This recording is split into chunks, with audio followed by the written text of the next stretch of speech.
Só que no Brasil, a gente teve um momento de autoritarismo no Brasil que, em contrapartida, você observa que no Brasil, hoje nós temos aí mais ou menos em torno de 80% de pessoas que não é nem autoritarismo e também não é uma pessoa tão democrática. Porque quando você observa os dois, olha, em partes, os dois faz parte do negócio. Os dois é bom em partes.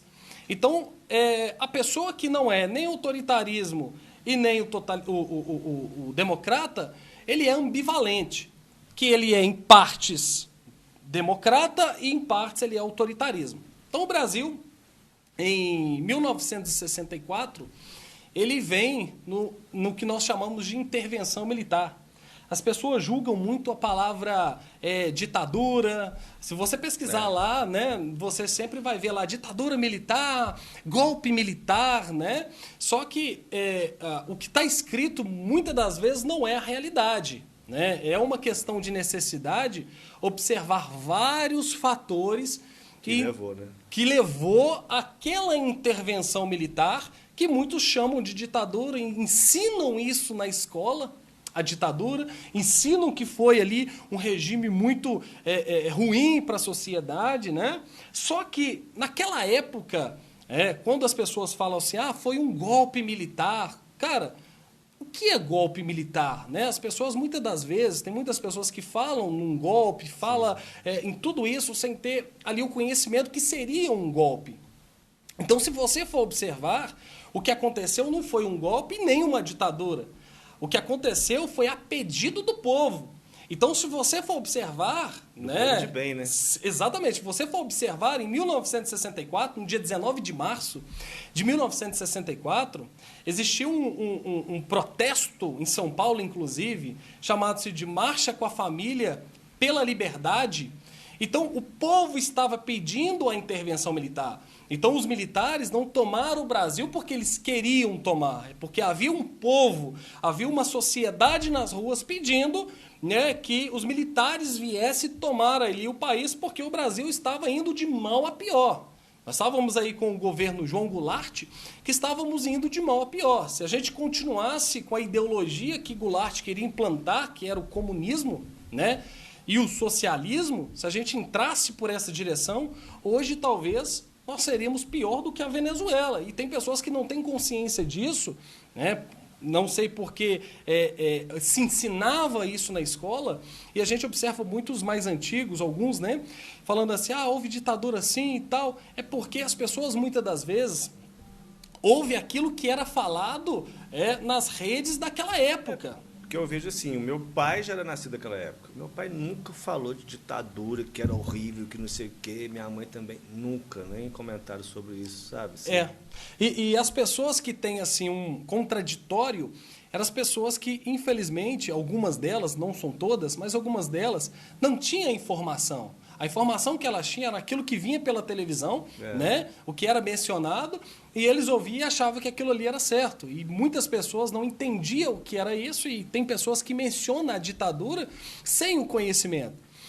Então, quando a gente observa essa intervenção militar a pedido do povo, que aconteceu no dia 1º de abril de 64, com o primeiro presidente chamado Castelo Branco, quando acontece a primeira intervenção militar, que é o autoritarismo, eles estavam praticamente protegendo esse país, na verdade eles estavam protegendo esse país do comunismo e do socialismo.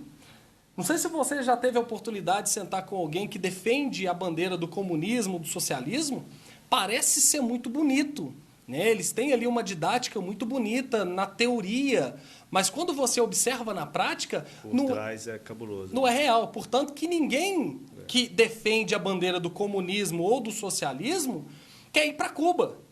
Ninguém que defende a bandeira do comunismo ou do socialismo quer ir para a Venezuela. Observa que eles querem ficar de iPhone e ir para os Estados Unidos, que é um país oposto, né? É um país que vive literalmente a democracia e que defende outras ideologias, e não o comunismo e o socialismo. Os militares tomando o Brasil cresceu. As pessoas falam assim, mas houve ditadura. Não, o Brasil cresceu. Se a gente for observar, em 67, a gente teve a ponte do Rio-Niterói.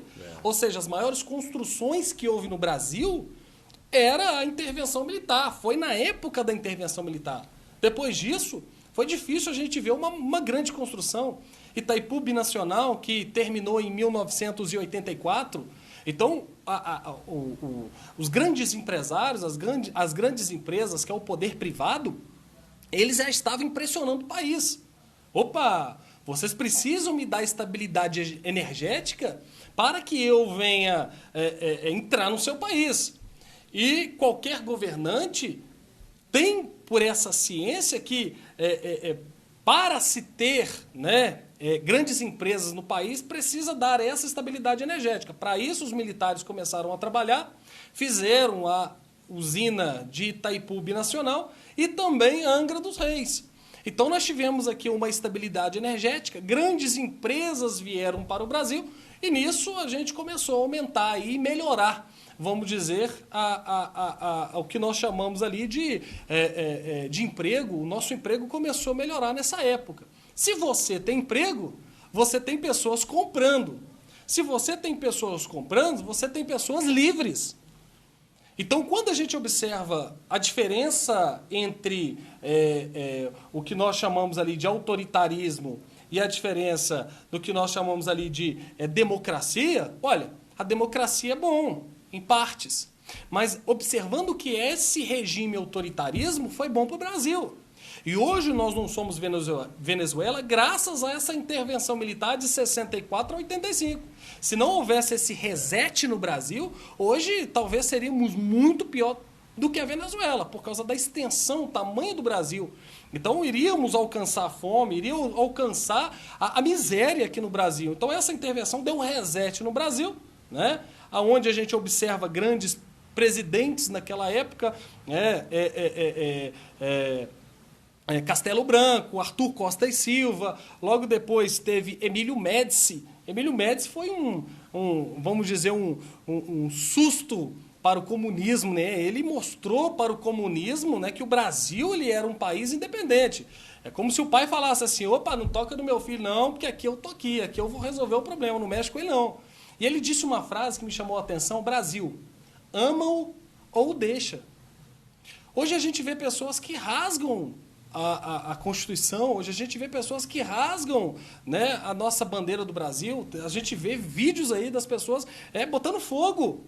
E se essas pessoas não querem ficar no Brasil, poxa, por que ficam no Brasil? Né? Por que não toma decisão? Vai lá para o país que acha que é bom, né? Vai para a Venezuela, que é um país comunista, vai para países ditatoriais, vai para lá, né? E por que fica no Brasil? Então ele deixou essa frase, né, que me chamou muita atenção, e nesse regime ali criaram o Banco Central, onde teve ali um poder econômico mais controlado. No final, né, dessa intervenção militar, o presidente João Figueiredo, ele disse o seguinte, olha, vocês querem, né, o direito de votar, vamos entregar o direito de votar. Porém, o comunismo vai entrar no país. E para vocês arrancarem ele, vai ser com custo de sangue. E ele deixou isso claro quando foi entregue a presidência para ser ali um país agora presidencialista, né? Porque até então a gente não era presidencialista. Aí a gente passa a ser presidencialista e ele deixou isso claro. Portanto que, depois dessa intervenção militar, a gente começou a ter déficit na economia. A gente começou a ir de mal a pior. Em 1963, nossa, só quem passou, né, e teve ali a sua conta saqueada é que soube o que é sofrer a dor, né, do que nós chamamos ali da ditadura. Aquilo ali foi uma ditadura. Você roubou as pessoas e depois você não devolveu o dinheiro para elas. Ou seja, é um roubo legalizado. Então, assim, as pessoas precisam, muitas das vezes, observar, né, que essa democracia ela é muito importante. Atualmente, a gente está vivendo uma democracia muito perigosa, porque a gente está tendo ministros do Supremo Tribunal Federal querendo regulamentar. por exemplo, o que a gente está falando aqui, talvez daqui a uns anos a gente já não vai poder ter essa liberdade mais. Expressar aquilo que nós queremos expressar. O cidadão de bem não vai poder falar, talvez, mal do governo, né? Ele vai ter que aceitar ali o bem do governo, né? Então, hoje a gente tem ali uma democracia em partes, uma democracia limitada.